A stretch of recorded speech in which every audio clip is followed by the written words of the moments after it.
சொல்லுவான், ஆண்டவரே அது எங்காலு. இந்த பிரச்சனை நமக்கு தேவையா? அப்ப நம்ம தேவ பிள்ளைகளா இருக்கிறோம். இதை குறித்து ரொம்ப நம்ம கிட்ட இருந்து நான் சொல்றேன் பாருங்க, நீங்க கர்த்தரை துதிக்கணும். ஒரே துதி கூட உங்க வாழ்க்கையில இருந்து பிசாசுக்கு போயிடக்கூடாது. இந்த ஜனத்தை எனக்கென்று ஏற்படுத்தினேன், இவர்கள் என் துதியை சொல்லி வருவார்கள். ஏசாயா 43:21. அதுல என்ன அர்த்தம் தெரியுங்களா? 24 கர்த்தர் நல்லவர்னு சொல்லி இருக்கிறதா? சொல்லி வர்றது என்ன தெரியுங்களா? அதாவது நம்ம வாழ்க்கையே கர்த்தருக்கான துதியா இருக்கும்.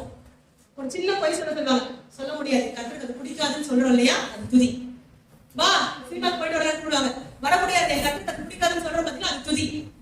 நம்ம வாழ வாழ்க்கையவே கர்த்தருக்கு துதியா காட்டணும். என்ன பண்ணிட்டு இருக்கோம் தெரியுமா? வாழ வாழ்க்கையவே சத்துருக்கு துதியா கொடுத்துன்னு இருக்கிறோம். அதனால யாருடைய ஆதிக்கம் இருக்கும் நீங்க சொல்லுங்க. யார் நம்ம வாழ்க்கையில கிரியை செய்யும்?